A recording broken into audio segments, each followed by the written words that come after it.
She's a mother of 7 children, married, best-selling author, and award-winning author of The Jackrabbit Factor. So without any further ado, it's my pleasure to welcome Leslie Householder. Put your hands together for her.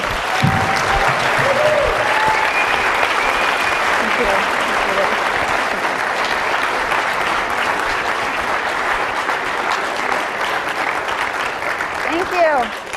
Thank you. Is the microphone okay? Yes. All right, good. Yeah. I can't really hear myself. I just hear myself right here. I don't hear it coming from anywhere else, so I'll just trust that. Thank you, Garrett. I appreciate that. It's been a pleasure getting to know Garrett better, too, and I tell you, he is right on with these principles. I am so excited to be here. I'm excited to see all you here, and thank you for your patience as we worked out some of the logistics of working this all out. Just let me get this out of the way up front. If it wasn't obvious, the little papers on your chair are comment cards or sheets that hopefully you'd be willing to give us some feedback at the end of this. Now, why is it 2-part carbonless? I don't know. It was a mistake. It's so that you can take home a copy of your comments. Isn't that really cool? Okay.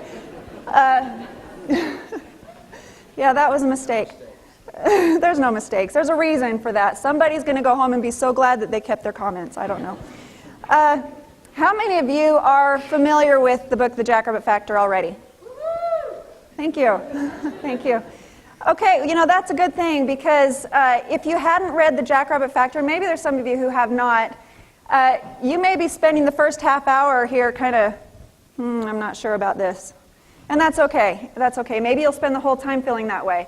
And that's all right, too. But if you've read The Jackrabbit Factor, you know that there's something to know about how life really works. And as we figure that out, we have a better control over what kind of results we experience. So first of all, we're going to do a little activity. And those of you who have seen this on the internet, humor me, okay? On the next page, or on the next screen, I'm going to give you a page of random numbers. And you need to find number 1, number 2, and so forth to number 60 in sequential order. All right, and see if there's any missing. And if there are, which ones, okay? And you got, oh, okay, you know what? I need a second hand. Trevan? Trevan's gone. Okay, I'm going to use somebody's. Thank you. All right, on your marks. Get set. Go.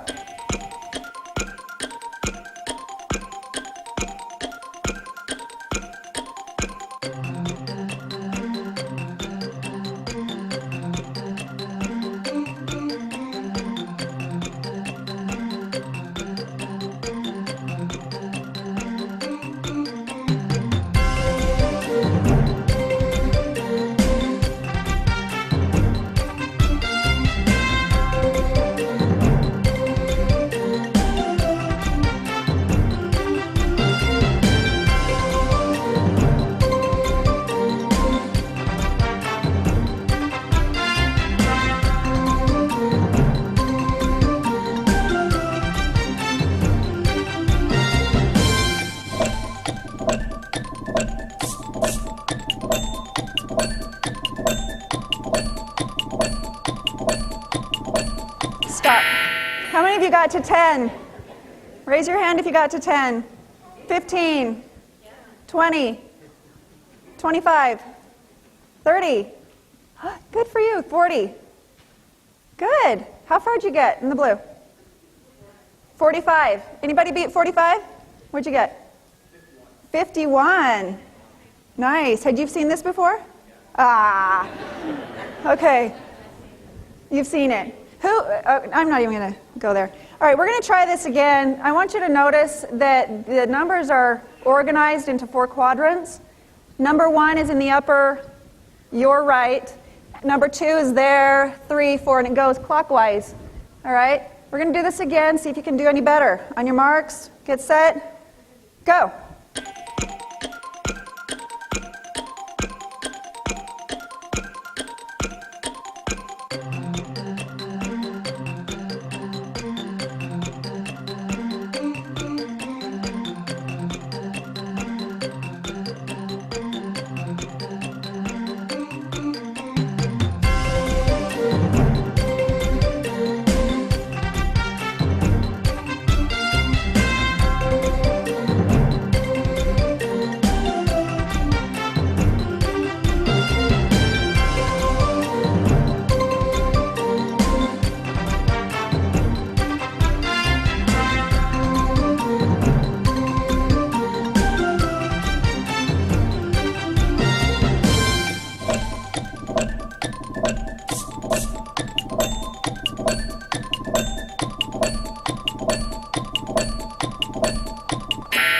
stop. Okay, raise your hand if you did better. Okay, what was the difference? Okay, it's the conglomerate response. When I've done this presentation, I've had people raise their hand and say, the difference was there was a pattern. Well, there was always a pattern, right? The difference was that you were aware of the pattern. And now, were there any numbers missing? They were all there. I know someone's thinking, no, 17 is gone. It's just not there. Yeah, they're all there. And the reason I do this is because for many, many years, I was really frustrated with my life. Things weren't turning out the way I had expected them to turn out. You know, I had these dreams of what it was going to be like to be married and have kids and just be able to do all these things and be the Kool-Aid mom and whatnot. And when things didn't turn out quite like that, I began to start asking, well, why? Why not? Why is this happening to us? Why did this accident happen in our life? Why did this job loss happen? You know, and I was looking for answers. And when everything just seemed so random, I didn't know what to predict. I didn't know what to expect. I didn't know if I could even make plans, the kind of plans I wanted to make, for fear of things keeping me from enjoying those plans. Until I discovered that there are laws, natural laws, that govern success, that govern the universe and everything that happens in it. I believe in a God, and I believe that His universe operates by law. And when I discovered that, things started to go better for me. I started to live my life with a higher awareness, and things started to go better. Now, same task, right? Same task, just higher awareness. And that's what I hope to offer tonight, is giving you a higher awareness of how life works so that you can go about life as usual with this higher awareness and get better results from it. So, question is, how do people solve the money problem, if there's a money problem? First of all, is there a money problem? You know, that depends. Depends on who you are, where you're at, what time of month it is, right? No, I didn't mean that. Okay. Although, you know, anyway, we can delete that part, right? Okay. How do people solve the money problem? They work harder, maybe work longer, get another job, send the wife to work, send the kids to work, send the dog to work, whatever. Just to try to make ends meet. Be more focused, okay? Maybe you've got a job where if you're focusing harder, that maybe the money comes bigger. I don't know. Be more clever. What are some other ways that people try to solve the money issue or the money problem? We're going to have to raise hands because I can't hear the conglomerate. Yeah. Cut back. Budget. Yeah. They go to Idaho and live cheaper? Is that what it is? Lottery tickets. Yeah, do the lottery. What else? What's that? Charge for it? Go into debt. Sell things like yard sales. Yard sales. Okay. Yeah. Good network marketing. Network marketing. Awesome. You know, these are some of the things. I had somebody say once, rob a bank. You know, I'm not endorsing any of these particular methods tonight. We're just exploring, all right? I found out that the significant problems we face in life cannot be solved at the same level of thinking we were at when we created them. Who created them? Ouch, right? And let me explain this a little bit. This guy here has a problem. He's trying to fit this square in the round hole, and the solution exists, but it's on a different thought frequency than where he's presently at. That's what those lines are going to represent. It's going to be our level of thinking. It's going to be the thought frequency. If you think about yourself like a radio, and in this room right now, there are countless radio station broadcasts going on in this room, right? If I have a radio in here and I turn it on, does it suck the music into the room? Does it attract the music? No. The music's already there. It tunes into it. It makes it audible. And what I found out is that we are like a radio.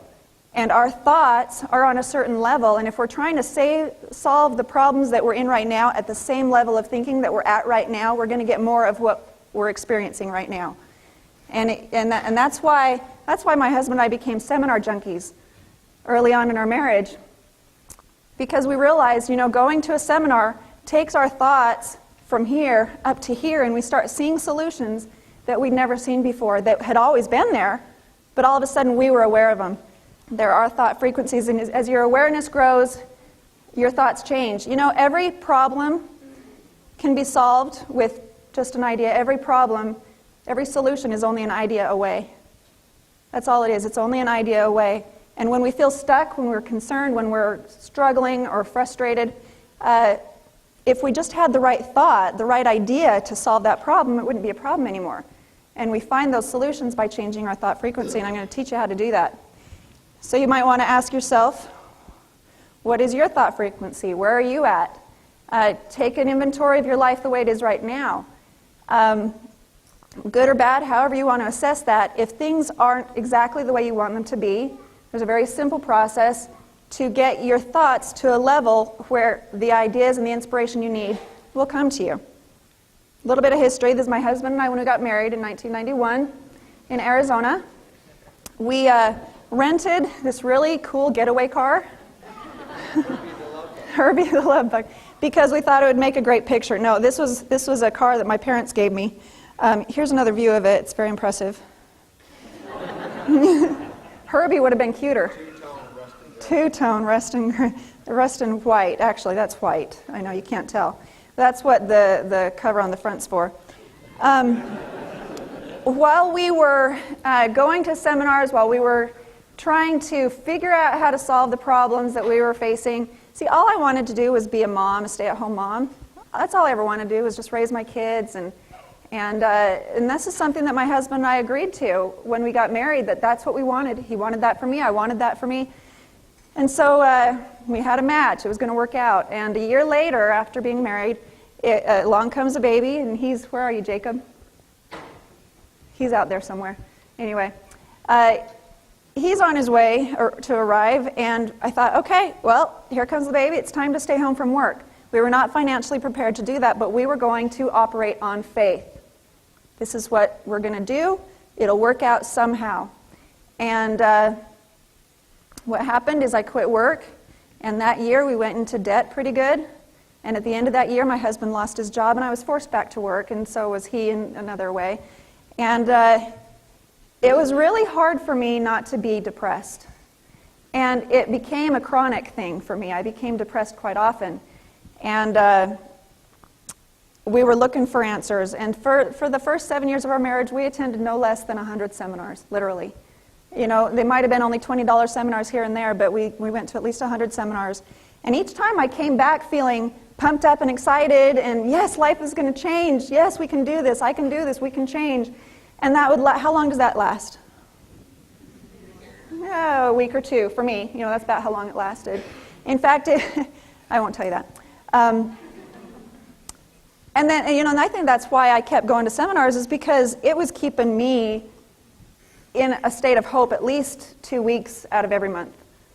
And if I didn't have that, I would be in really bad shape, and I might not have gone on. I don't know. Was I frustrated because I didn't have the Ferrari? I couldn't care less about a Ferrari, I saw my kid, and when I went back to work that first time, after having that extended maternity leave, I remember dropping my baby off at daycare in the morning when it was dark, because it was that early in the morning, and then picking him up at the end of the day when it was dark. And that's how I felt inside. I never saw him during the day, and it was very depressing. And so finally, after about 7 years of this, and more kids come along and everything, I got to a point. Well, no, let me say this first. We were doing janitorial work at night after school and after our other jobs or whatever we were doing at the time. And one of the offices I used to clean was Stephen Covey's office. I've never met him, but I've emptied his trash many times. He has a beautiful office, or at least he did back then. I don't know what it looks like now. I'm sure it looks beautiful now too. But I was cleaning his trash one time, and in the trash was a bookmark. And I saw that. I'm like, ooh, it had a picture of Einstein on it, and I love Einstein. I love the things he said. I aspire to think like him, maybe. I don't know. He's got the crazy hair going on. But the bookmark said, I want to know God's thoughts. The rest are details. And honestly, I can't tell you what that means, but it struck something inside of me thinking, you know, when I face a problem, have you ever faced a problem and you're just like, I don't know what to think about this. I don't know what to think. Have you ever thought that? I just don't know what to think. Maybe I'm the only one that's ever thought that. But something inside of me said that if I knew how to think about this challenge, it would all work out okay in the long run. And maybe that's why this bookmark stuck out to me. I want to know God's thoughts. Imagine if Einstein wanted to know God's thoughts. I'll bet you problems would be reduced to almost nothing if I could know how God thought. And that stuck with me. So eventually we ended up in this apartment. It's a 2-bedroom. We were not smokers, but there was a neighbor who smoked, and it came through the outlets, through the walls. And that added to my depression. I just thought, this is not where I belong. I feel awful here. And there is a patch of grass behind that wall. But one day I came outside, and here's another shot of it. One day I came outside and found that a neighbor kid had broken my broom in half. And that was the last straw for me, because I had control over how swept my kitchen was, and now I didn't even have that unless I'm doing this, you know, and I didn't want to do that. So I came out, and where my thoughts were at that time, okay, think about what I've told you in terms of thought frequency. That was a problem. A broken broom was a problem in my life, and it was such a huge problem, it just about sent me over the edge. The only solution I could think of to solve that problem was to call the police. I called the police on the kid who broke my broom. And the policeman handled it like it was the crime of the century. It was beautiful. It was beautiful. But his grandmother was not very pleased with me. She told me, she said, you know, it's people like you, that's the only reason that he's even got a record. So this was my neighborhood, and I wanted out. And it was actually in this location that I hit a sort of rock bottom for me, where all those years I'd heard seminar speakers telling me, think big, picture what you want, dream big. How many of you have heard that? Yeah. And I'd been hearing that for 100 seminars. And you know what I did? I thought, picture what you want, dream big, fine, I will. So I went to bed. I'm like, I'm out of here. I'm checking out.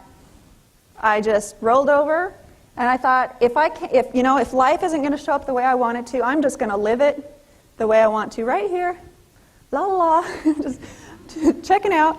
And I part of me felt really guilty about that, because I wasn't feeding my kids. They were finding their own food, 2 and 4 years old. And for about 3 days, I slept whenever I could. I just wanted out. And so I started picturing, okay, what would be like if? I closed my eyes and imagined being in a house of my own. I imagined walking through the door at the end of the day, playing with the kids outside or something, and having them run past me, and in front of me was a living room, and if they went over here, they'd come through the kitchen this way, and that was a runaround, which is, by the way, very important if you have young children. My mother taught me that a long time ago, that if you're going to raise children, you have to have a runaround in the house. Otherwise, they're only dead ends, and that's no fun. And so I lived this in my head for a while, and I did it to spite the seminar speakers. I did it to spite them. They had my money. And I was a little bit bitter about that. And so I checked out. And a year later, we had moved into this home, which was a dream for me. I hadn't pictured grass.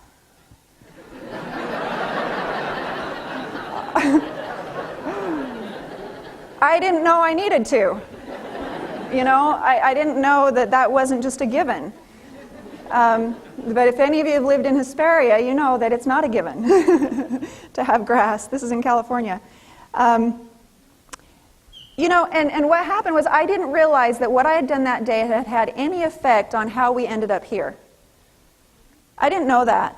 I didn't figure that out for another 2 or 3 years. And the problem with that is that what had actually happened was my taking the time to put an image on the screen of my mind and allowing myself to live it, to feel it for a period of time, started things in motion to provide the doors that would open for us and the path to line up in front of us to get us to a place like that. And the reason I say it's unfortunate we didn't realize what we had done there, and Trevan had a lot to do with this too, because he wanted the same thing that I did, but we ended up broke at a higher level. It wasn't long before I was depressed again. I did call the cops again on a kid who stole cookie dough out of my fridge.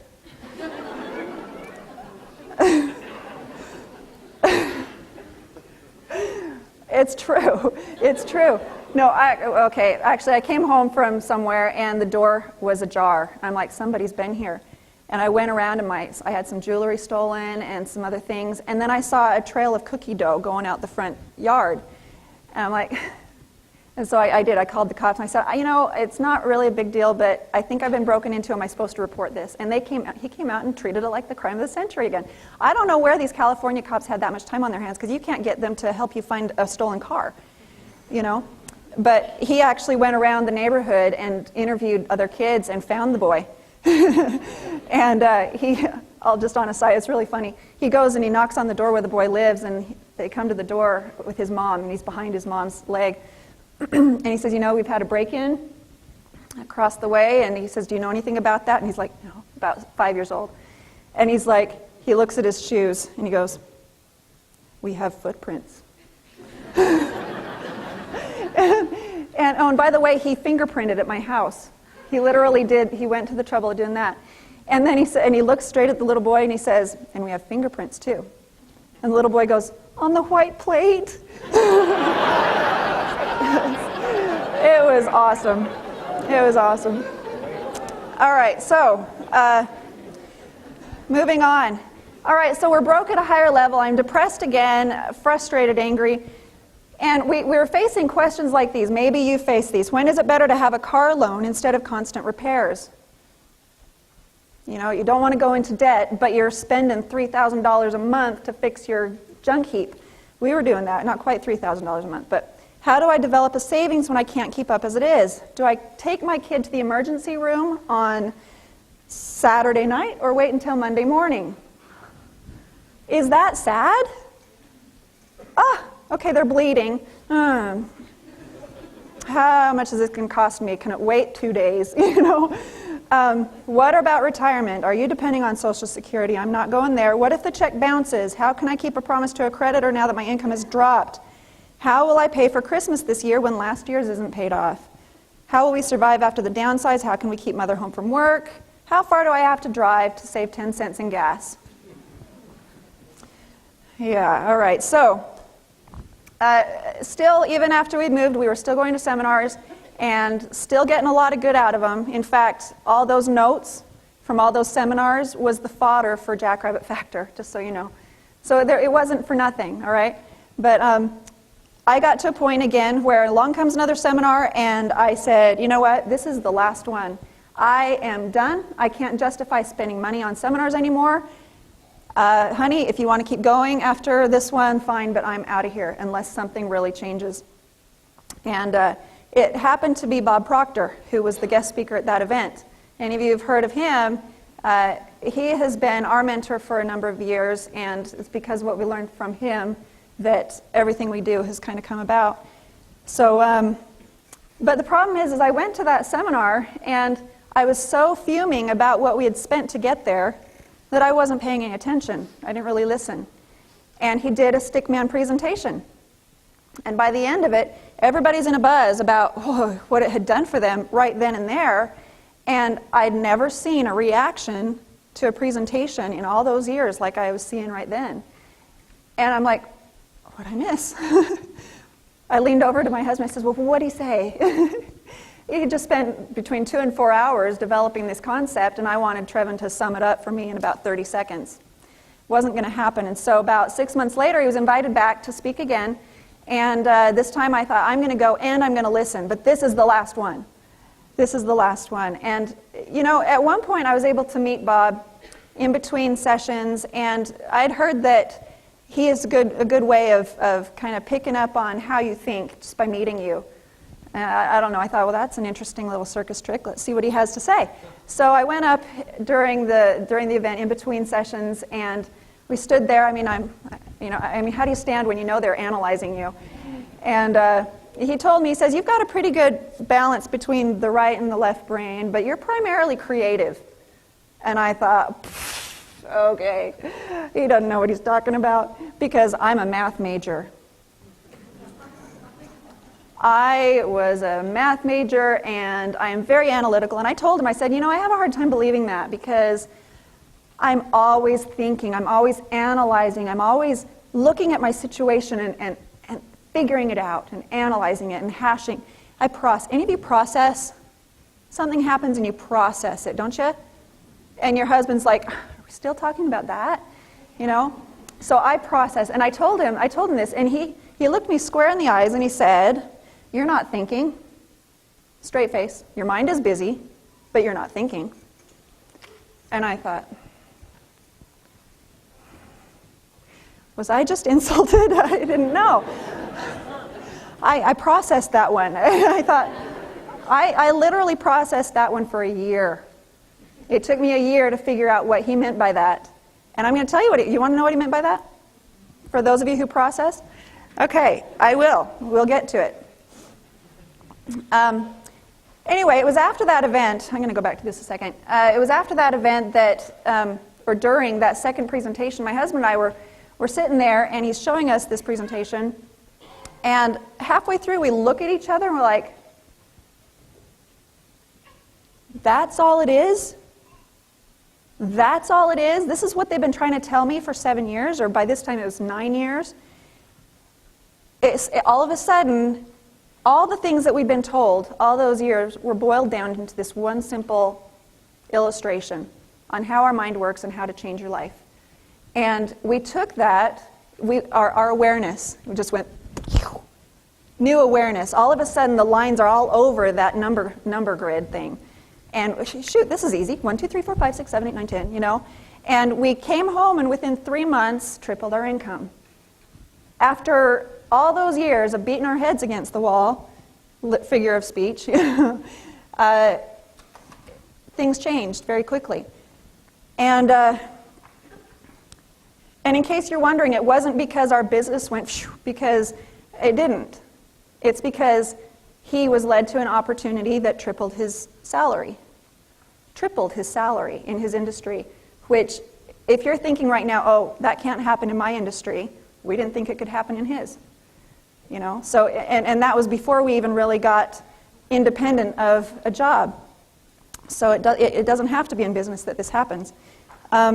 Anyway, when the lights finally go on, you experience a degree of power and control over your life that you didn't even realize was possible to have. And that's what we experienced. Now, after about 6 months, his company sent out an inquiry to see if anybody was interested in teaching what they'd learned. And I'm like, oh, I've found my passion.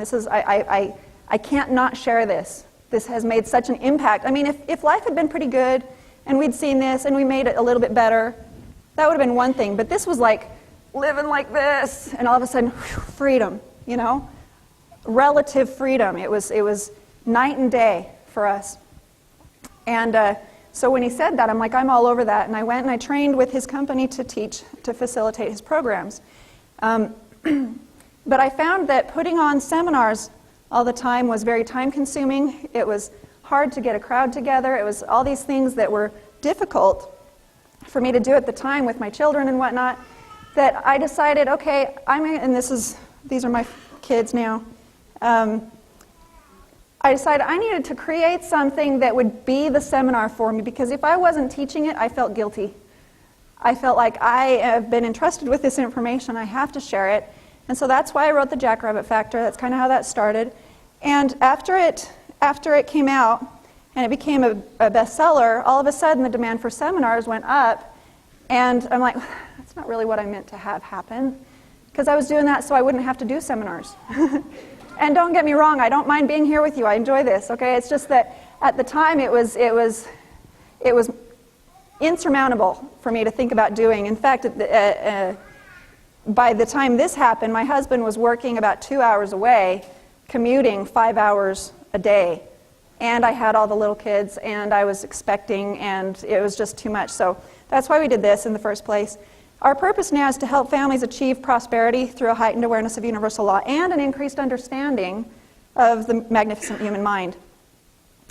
What I found out is if you can get a new paradigm about two things, number one, about the universe and how it works, and about you, how you work, and how you two can work together, you and the universe and God's creation can work together, you can solve your problems a little more confidently. And a couple things I'm going to cover about yourself. There's three parts of you. It's your physical, the physical aspect of you where you can see, hear, taste, touch, smell. And non-physical, it's your perception, reason, will, memory, imagination, intuition, and essentially the stick person model, which I will show you here in a minute.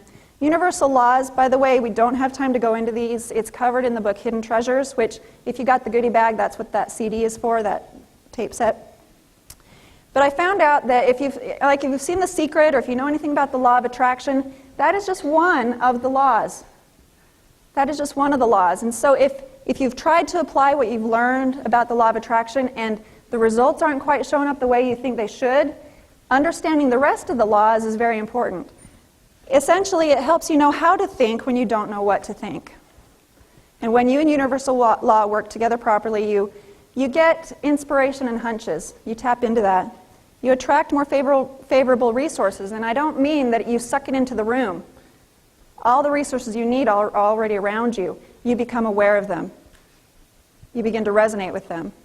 Those connections start to happen. Like if you're in an elevator, say you have a business dilemma, and you're in an elevator with somebody, and that person may have the solution to your dilemma. What determines whether or not a conversation is struck up? Sometimes you talk to the person, sometimes you don't.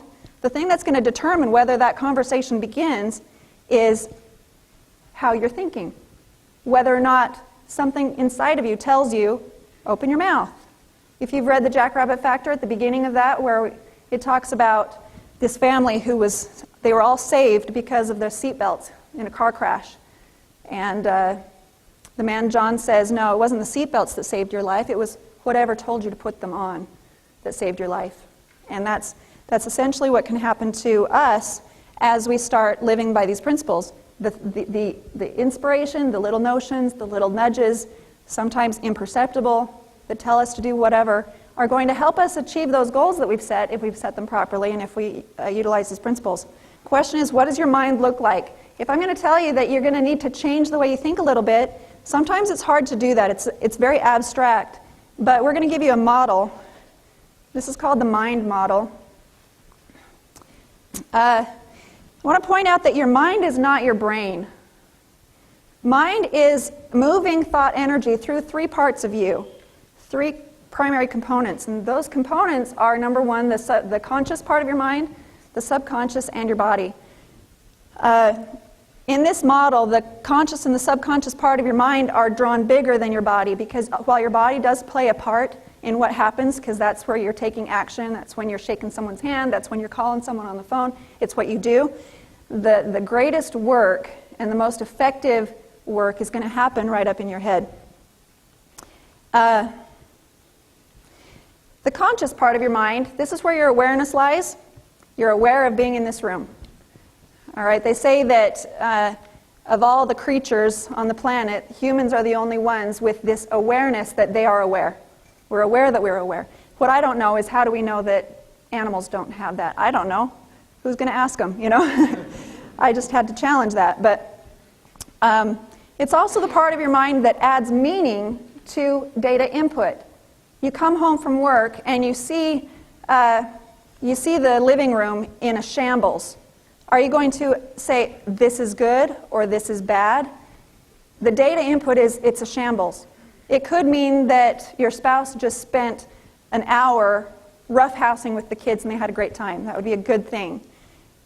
Maybe it was just ransacked. That would be a bad thing. But you are the one that makes that determination when you see data input. The conscious part of your mind also has the ability to accept or reject ideas. Sitting here right now, you've got that filter. Whatever I'm saying, you're either letting it sit there for a while, or you're rejecting it, and that's your choice. And that's important to know that you have that ability because you're going to use it to change your life. And I'm going to explain that in just a minute.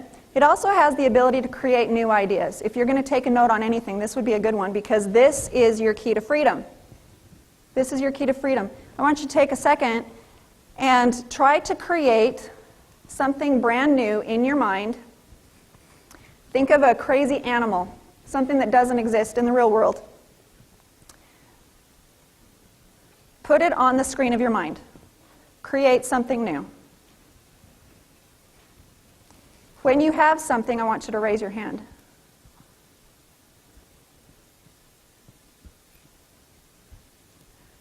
Okay, really loud. Can you describe what yours is? Yep. No, up here. Yeah. All right.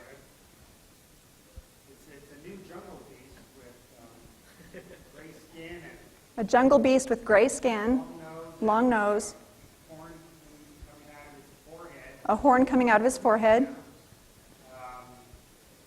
big feet, curly cues that grow down from his shoulders. big feet and curly cues that grow down from his shoulders. This is beautiful. That's great. Does it have a name? No, it doesn't. Would somebody like to name his creature? Yeah? George. Why not? Why not? When I've asked this question before, I've had people say, and I'll call them and they say, unicorn, or jackalope, or something like that. And I'll say, great, is that a new idea? It may not exist in the real world, but was it yours? Was it original? And that's what I'm trying to get you to do. Now, just, if any of you have a hard time creating something? A little bit. Kind of hard to formulate an image of something. Well, then do this. Picture your car. Raise your hand when, close your eyes and raise your hand when you can see your car in front of you. Okay? Okay. Combine those two skills and you've got this. It's putting something on the screen of your mind that wasn't there a minute ago on purpose. On purpose. And as you work on creating something that doesn't really exist now, you've got the first step to changing your life. In other words, what we're going to do is we're going to practice seeing how we want life to be. And I don't mean just these random thoughts that pop in and out of your head that say bigger house, car that starts, whatever, you know. It's picturing it. It's going through the verb, the action, the process of painting it on the screen of your mind and seeing it. That's the first step. And for some people, that's the hardest thing to do. But we can't overlook it because that's the key. The subconscious mind, this is what is controlling your automatic life-sustaining functions. This is what keeps your heart beating all day long, whether you remember to make it beat or not. Thank heavens, right? How much thought did you put into keeping your heart beating today? Our subconscious mind handles that. It also keeps you breathing through the night. It cannot accept or reject ideas. In other words, if it's got an idea that's planted in the subconscious mind, it says, oh, okay, that's true. That's true. And we're going to talk about how ideas get there. It's the center for your emotion. It's your emotional center. In some cultures, it's called your heart or your spirit. It's the emotional part of you. And your body. This is where your behaviors are displayed. This is where your health conditions are manifest. And it's also the part that determines how people respond to you.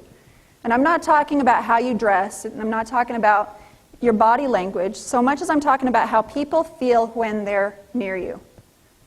Have you ever walked into a room where somebody is angry and you've walked in and you felt something is not quite right?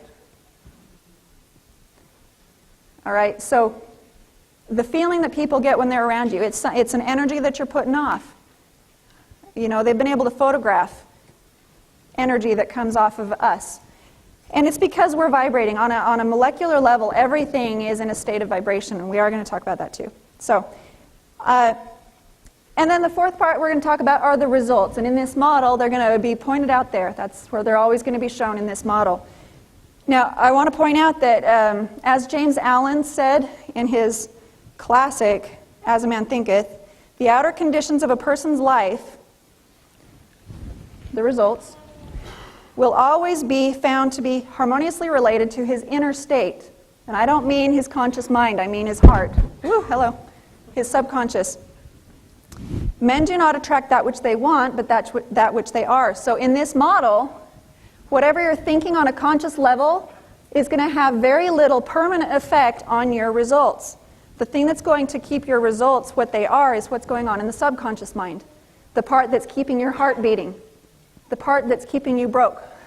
The part that's keeping you in situations that you don't want to be in. It's handling it for you all by itself. You can thank your programs in the subconscious mind for keeping your life a certain way. How many of you have tried different things and ended up with the same results, no matter what you do? I tried this, I tried this, I tried this, and no matter what I do, I get the same thing. It's like the body, no matter what the body does, no matter what you do, your results are going to be a reflection of what's going on in the subconscious mind, not the conscious mind, not the actions, but what's going on in here. And so that's why two people can be doing the same thing in the same business and get completely different results. I remember, I don't know if this is the right place to tell this story. I will tell it anyway.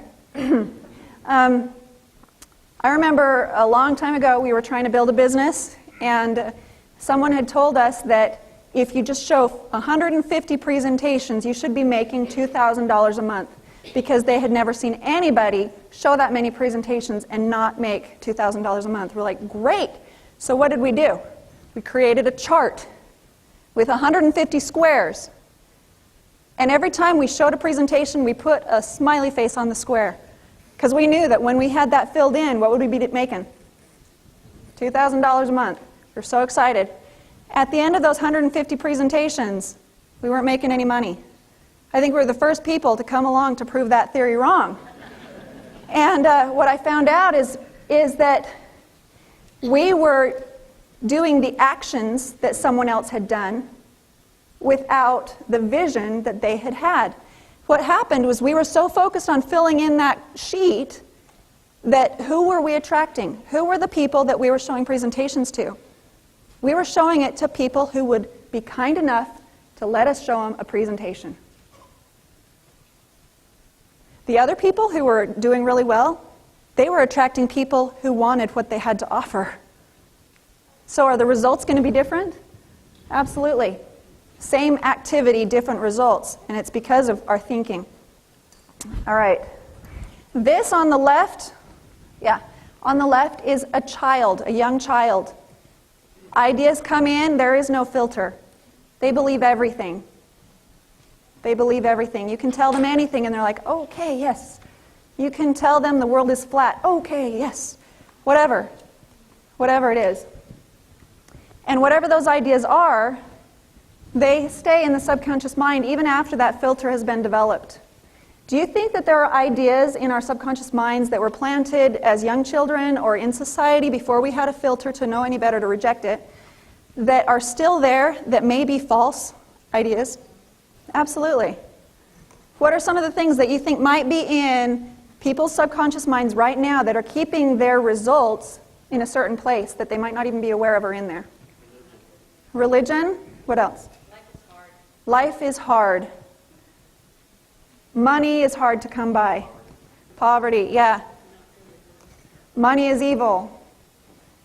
You know, some of these ideas that are a part of who we are after the filter's been developed. And so when we try to challenge that, okay, money is going to be easy for me right now. I've decided that I'm going to go into business for myself and I'm going to make a boatload of money because I think I can. And I'm doing all the things that they tell me to do. And my results aren't showing up any different. It's because I've got this automatic life-sustaining function that keeps me where I belong, or where my subconscious thinks I belong. So, one of the laws that I'm going to mention is that whatever that idea is in the subconscious mind automatically moves you, your body, into a vibration that's in harmony with it. And I don't want to get all weird on that. When I say vibration, I just want you to think about a feeling, okay? Because a feeling is nothing more than a conscious awareness of a particular vibration. If you're saying, I feel great, that just means you're saying, I am consciously aware that I'm in a positive vibration. That's all it is. Okay, so I'm going to use the word vibration just because it works with the rest of this. Whatever those ideas, it moves you into a vibration that corresponds with it. And that, remember what the body does? It affects how people respond to you. It affects opportunities that you're aware of or not. It's tuning your radio station. It's tuning you to be tuned into stuff. All right, so the law of vibration. Let's just go over this real quick. All things in the universe are in a state of vibration. We control our vibration by controlling our thoughts. A feeling is nothing more than a conscious awareness of a particular vibration. We attract or connect to people, situations, lifestyle, and opportunities, but only those which are in harmony with our personal vibration. We repel all other varieties. So in other words, I don't mean that you walk down the street and something that's not in harmony with you is going to be thrown away like the opposite end of a magnet. You know, it's not going to be repelled from you, but there will be no connection made. You'll be in the elevator with that person who has a solution, and there will be no conversation. You know, everything you need is already right around you. And because of this, we get results that reflect what's in our subconscious mind. This is the coolest part. We're getting to where Bob told me that my mind was busy, but I wasn't thinking. The reason we remain in bondage, the reason we do this and we do this and we do this and then we do this and we get the same results every time is because we have these 5 senses. Physical senses. We can see, hear, taste, touch, smell. And with these senses, we gather data. And we use that data to make judgments about what we can do, what we can have, what we can accomplish. And so if you look at this, if we've got an old paradigm in our mind that's keeping us in bondage, and our results are showing up that way, we take that information in. We look at the checkbook. We look at the balance online. We see the bills in the mail. We get the phone calls from the creditors. Whatever it might be, this is just data input coming into our 5 senses. Now I want you to pay attention to this, because this is huge. There are 2 factors that determine the programs that are going to run in your subconscious mind. Number 1, thoughts that are repeated often. And number 2, thoughts that are charged with emotion. Thoughts that are charged with emotion. So 2 ways, repetition and emotion. Some of you may remember in Jackrabbit Factor how he says if you can just add the emotion, that'll put it in your subconscious mind.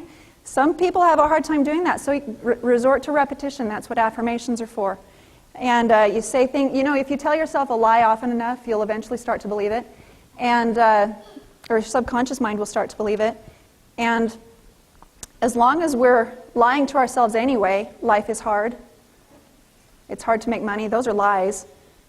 We might as well lie to ourselves constructively and start changing that. Money comes to me frequently and easily in increasing quantities from multiple sources on a continual basis.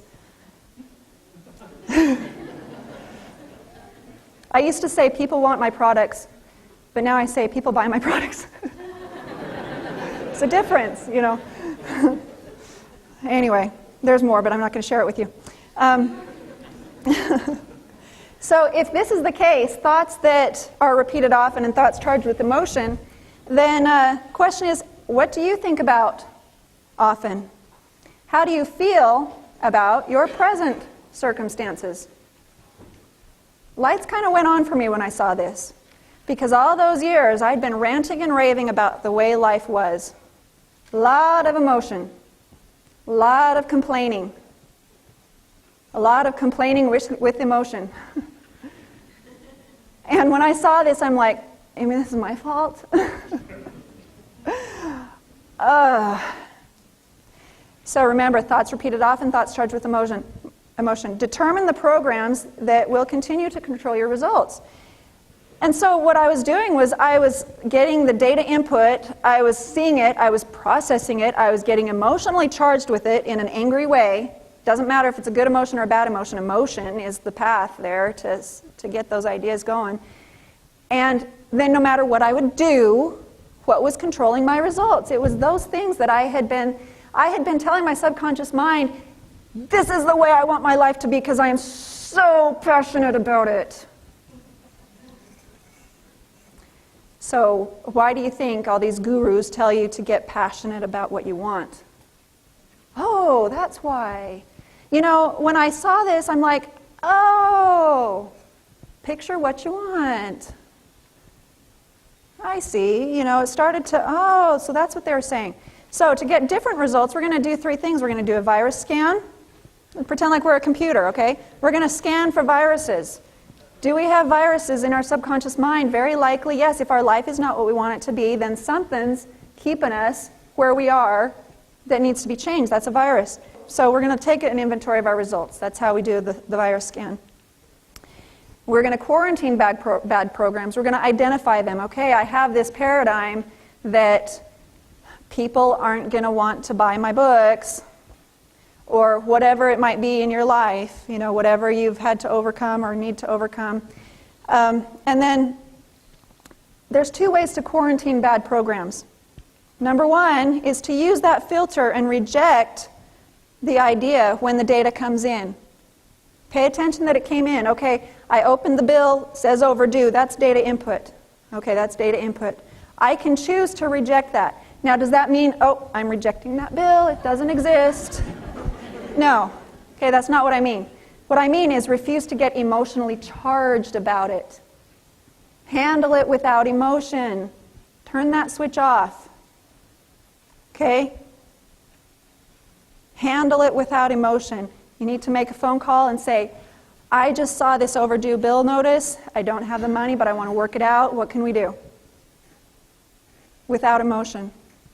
And if you want it to turn out well, picture the outcome of the call before you pick up the phone. Change your vibration before you pick up the phone. And a lot of times it's picturing what you want instead of what you don't want. How many times have you picked up the phone just knowing they're going to deny you? Just knowing they're going to give you a hard time. Just knowing they're going to scold you for being late. See, I think that when you do it right, when you picture what you want and how you want it to turn out, when you call that phone, serendipity is going to make sure that the nice person in that office is the one that picks up. I know somebody famous who likes to speed and to protect the guilty. I'm not going to tell you who, but he said, you know, and it's not Bob Proctor, by the way. He says, I just like to speed. And it used to be I'd get pulled over and I'd think, oh, I don't want a ticket, I don't want a ticket, I don't want a ticket. And he'd get a ticket. He says, you know what I do now? He gets pulled over. He's like, I want a warning. I love a warning. A warning would be so awesome. And it changes his vibration. It changes the state of being that he's in. It changes the feeling that the cop gets when he comes to the door. Now, I am not telling you to speed, okay? Obey the law. Obey the law. But picture what you want instead of what you don't want before you take action. Simple. All right. So, if you've got a negative idea, reject it by refusing to handle it emotionally. Another way is to take that data input and assign a positive to it instead. You get to choose what kind of meaning you put to the data. All right, so you're stuck in traffic and you're late for work and you're getting emotionally charged about this traffic, and you can stop and say, okay, I choose to attach a positive meaning to this. Okay, I might be late, but I might be avoiding a wreck that's about to happen 2 miles ahead. You can make something up. Whatever it takes to put you into a positive feeling before taking action. You know, it's one way to avoid road rage, you know. So anyway, if you can attach a positive meaning to it, go ahead and let yourself get emotionally charged about that. Let yourself feel really good about that. And if you do, it will automatically move you into a positive vibration, and as a result, your results will be positive. Uploading new programs is the third thing, and we do this through repetition or emotion. And we do this by creating a brand new idea entirely, not depending on our 5 senses to bring in data. We create our own data. Like I checked out and pictured having a home of my own, thinking I was doing something wrong. That's one of my programs, is that it's wrong to do that. How wrong was that? I've learned it was a good thing. It's a good thing to picture what you want. And it begins with a dream. You allow yourself to create it first, and that can take some work. That's probably the hardest part in this. And let yourself think about it on a conscious level. Fall in love with the idea. Feel the emotion you expect to feel as if it was already true. Now here's the key. Your subconscious mind cannot distinguish the difference between an experience that is imagined and one that is actually true. Now that's kind of your, what's the word? That's your advantage over your subconscious mind, is you can feed it whatever you want. It's going to say, oh, okay. Oh, so that's my new truth? Oh, so that's true? Okay. If that's true, then I better get you moving in this direction.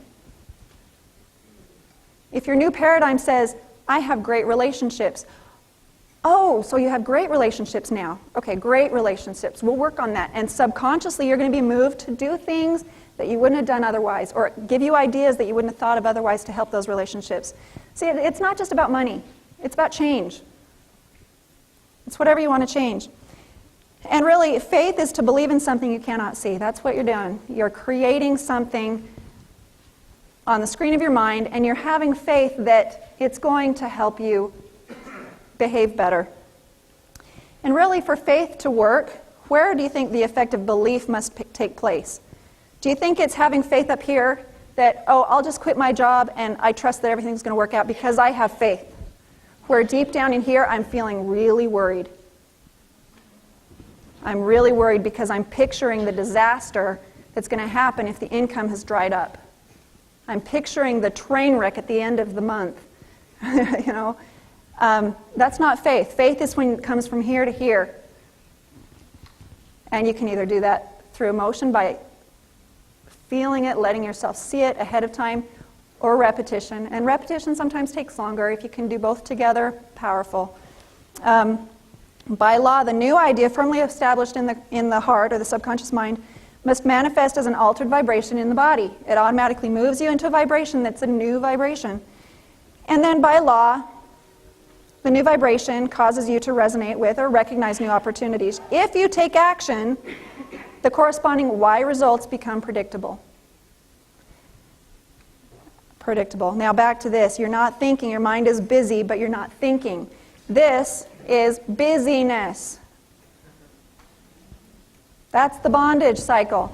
What did I tell him? I said, I'm always looking at my situation and trying to analyze it. What's that going to do for me? Give me more of the same. And he knew that. When I said, I'm always thinking, I'm always analyzing, I'm hashing things, I'm looking at my situation, he was probably thinking, oh, you poor soul. Because he knew better. I mean, he knew exactly what I was doing. And he knew from that I was having a hard time changing. He could pick that up like that.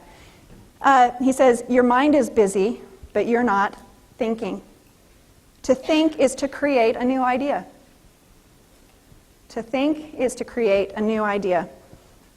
Now, when you go to take action on a new idea, when you've planted the new idea in your subconscious mind and it moves you into a vibration that corresponds with it, you're going to have opportunities show up that you've never had before. And it might not be what you asked for. You might not know that this is the how it's going to happen, but it's going to be new, and you're going to say, I think that would actually help me accomplish my goal. And when you choose to take action on that, you're going to face a terror barrier. It's important to recognize it, understand it, and know what to do about it.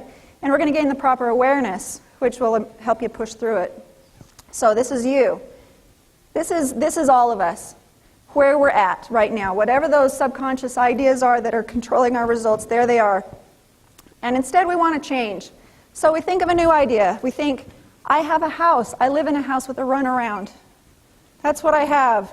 That's where I live. And we think about it, and we let ourselves get emotionally charged about it. Now remember, the subconscious mind accepts everything as truth. And so here it has, I am broke, and I am wealthy. And it says, I am broke, I am wealthy.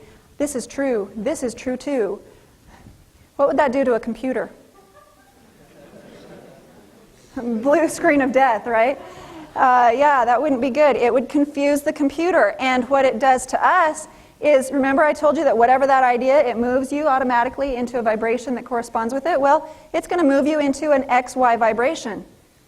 And how that feels, I am wealthy, I am broke, I am wealthy, I am broke, true, true, true, true, true. It shows up as anxiety in your physical body, stress, fear, dis-ease, not being at ease.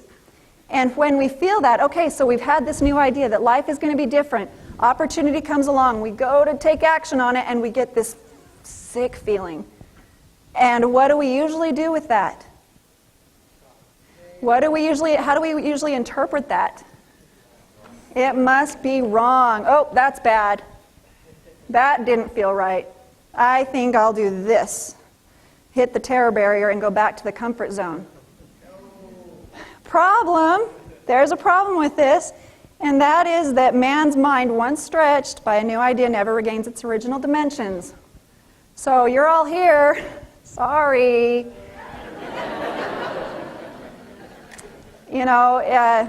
Sorry. It's a trap.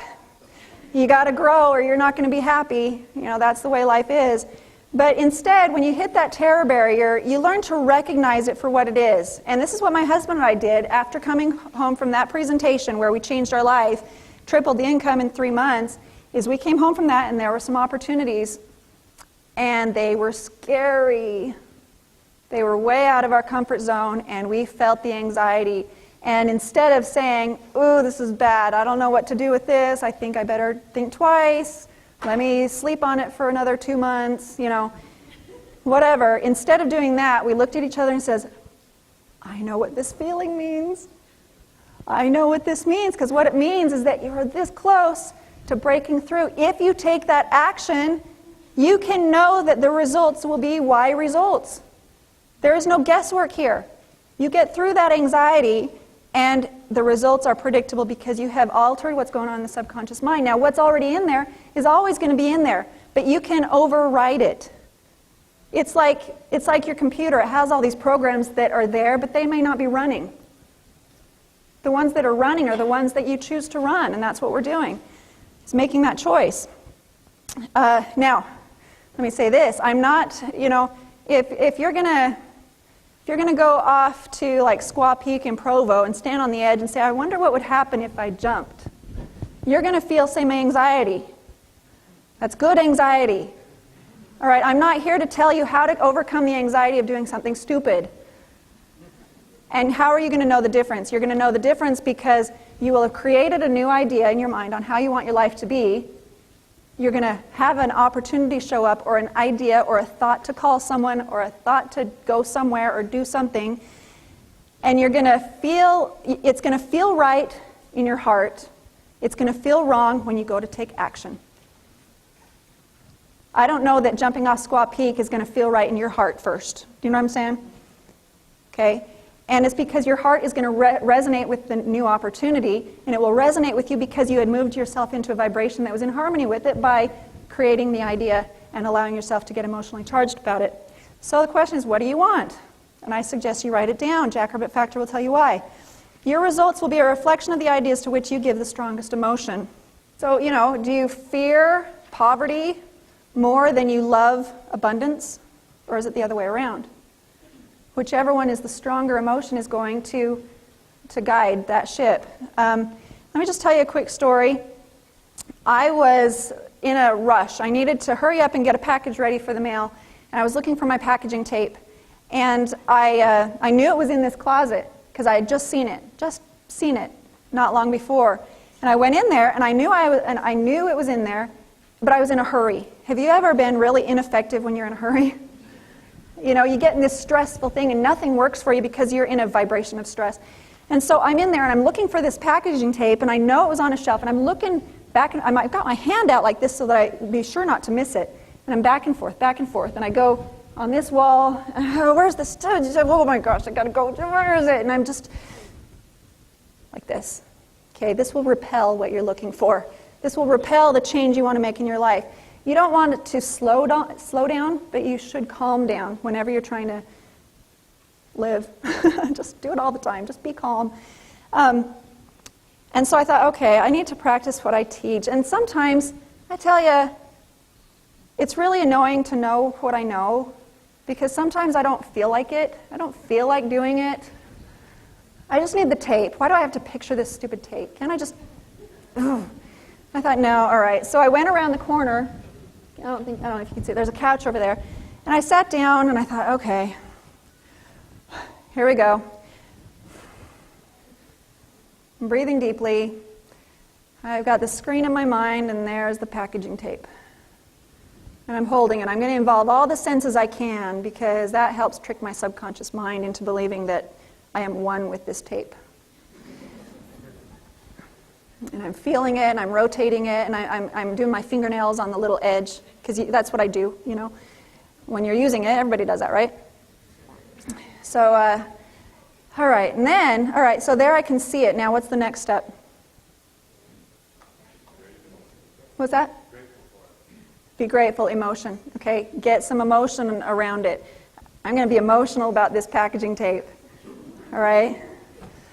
Oh, I'm so grateful I found it. Okay, I'm great, okay. I get up and I walk in there, and this is what I see.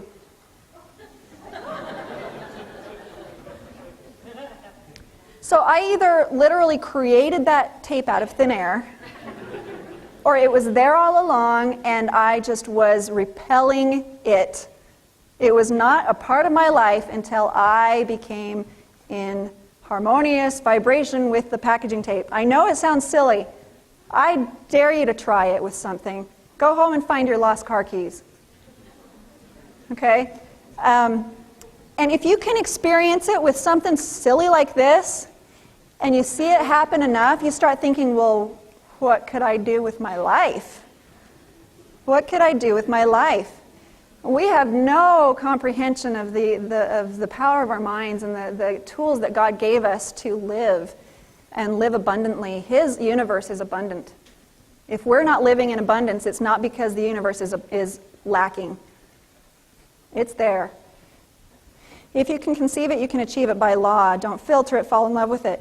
Let me just ask you this question real quick. Is it wrong to want more? The object of all life is development. Everything that lives has an inalienable right to all the development it is capable of attaining. A person's right to life means his right to have the free and unrestricted use of all the things which may be necessary to his fullest mental, spiritual, and physical unfolding. I subscribe to that. I believe that we are here to grow and become all that we can be, all that we were meant to be, and if money is preventing that from happening, then there's something wrong, and it needs to be fixed. So now, again, this is where we came from at that point. This is what it turned into over time, and I don't show you that just not to impress anybody, because holy cow, this is a tract home. All right, there's really nothing special about it where we live. It's whatever, but I just show you this to show you the change that can happen. And also, prosperity is not about how much money you have in the bank. It's not about where you live. It's about, are you able to accomplish the things you feel you need to do to develop yourself and to develop your family to their highest potential. If there's something keeping you from doing that, and this, I'll tell you, there was a purpose for absolutely every feature in this home.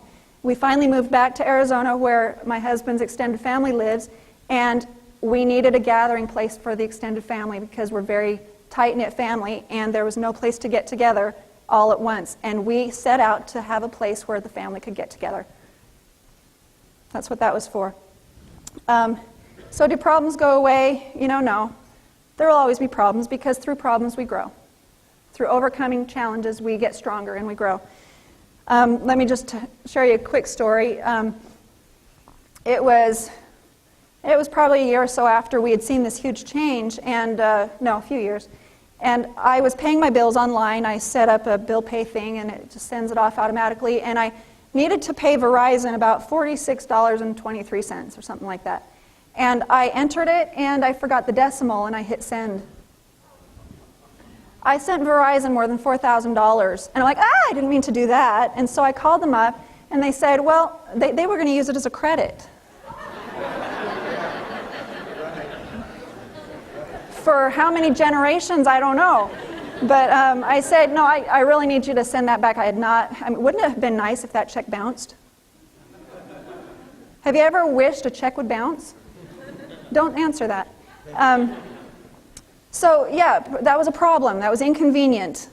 I had to wait 2 weeks to get that money back. And that wasn't fun. I would have much rather have had it there for the things that it was meant for. So problems don't go away. You just get different kinds of problems.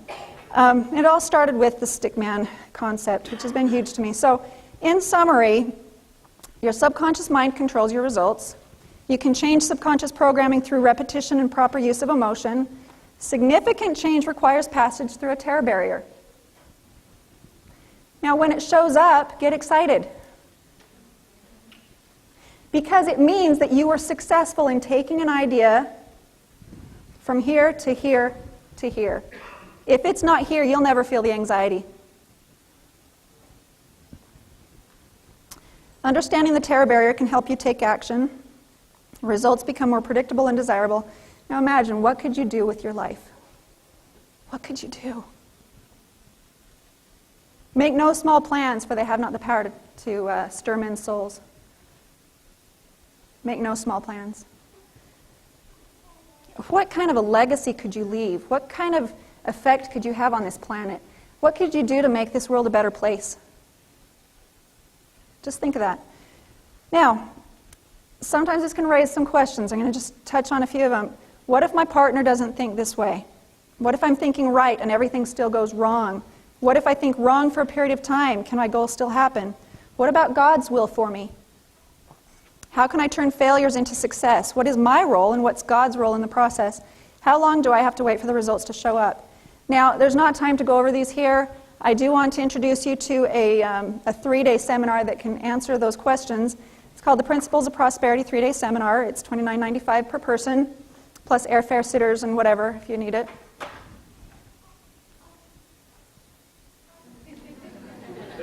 Who's feeling it? Okay, I'm going to put your mind to ease. There is no seminar, okay? I mean, yes, we do have a seminar, but I'm not here to sell you a seminar. I'm not doing that. But I just want you to pay attention to how you thought. Become aware of how you think. When you saw that, $29.95, and I'm not talking about $29, and we're leaving the decimal out, that's almost $3,000, what meaning did you assign to that data input? Okay? Absolute negative. Too expensive. Too expensive. Nothing could be worth that much.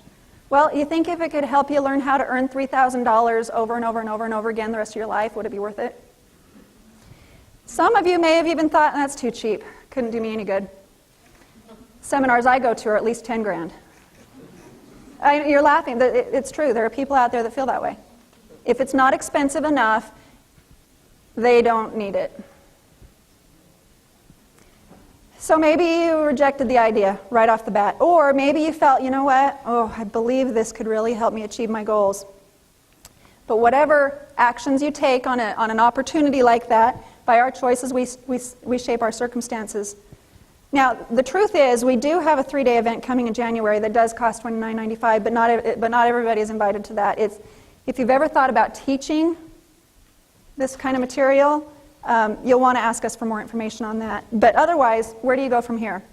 There are some level 1 items that we do have available here tonight. The Jackrabbit Factor book, the Hidden Treasures book. Books are regularly $14.95. Tonight they're $10. Audios are $20 if you want extra, more than what you got in your goodie bag. If you want to get all of the information in Jackrabbit Factor and Hidden Treasures and 20 additional lessons to help you really get the most out of the material, you know how long does it take to change a habit? 21 days, so they say. What if I could help you take this information and keep your head in the game for 8 weeks?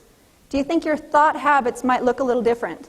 Okay, the Jackrabbit Factor e-course with Phase 1 and 2, it covers Jackrabbit Factor and Hidden Treasures and these additional lessons via email. It's all a downloadable product. There's also the As a Man Thinketh book, the audio, and Science Getting Rich book. Those are the specials. But I'd also like to introduce you to the Family Time and Money Freedom Home Study Program.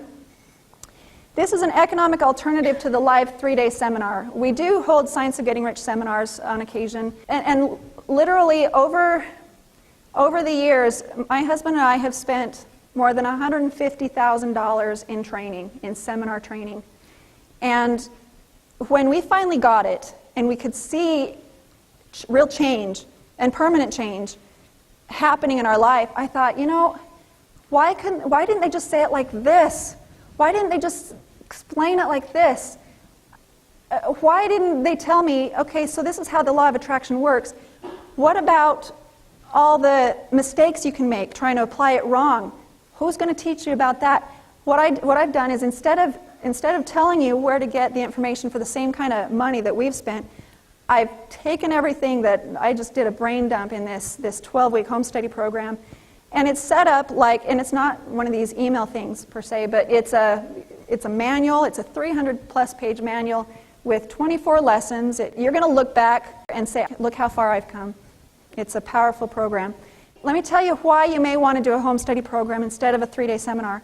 Number one, content. We can cover so much more information in 12 weeks than in 3 days. And I really don't like getting people all excited just to have them go home in 2 weeks and say,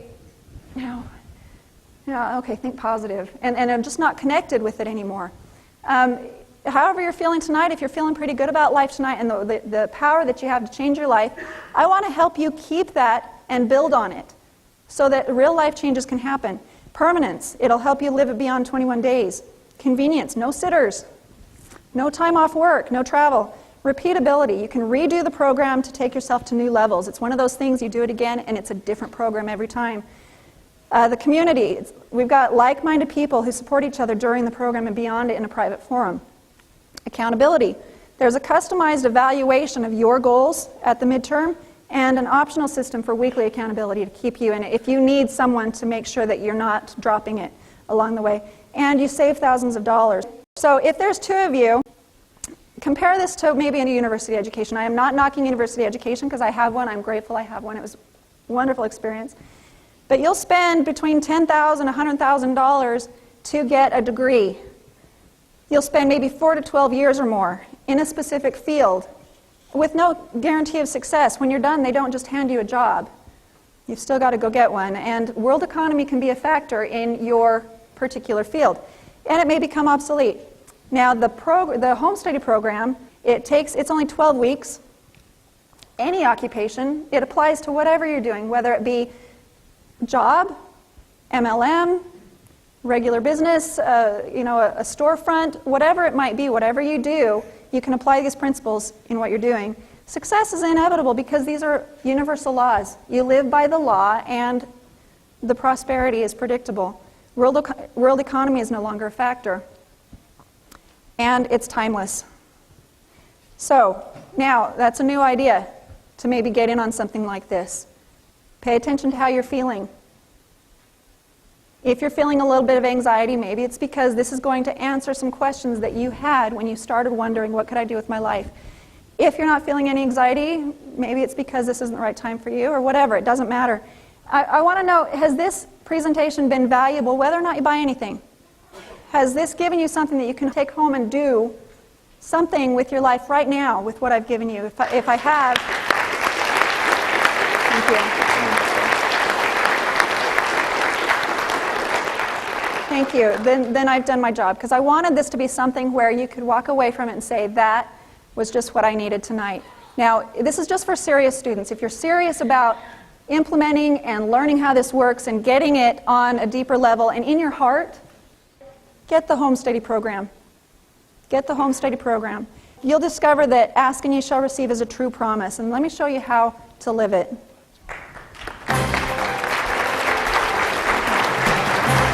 All right, let's really hear it for Leslie, all right?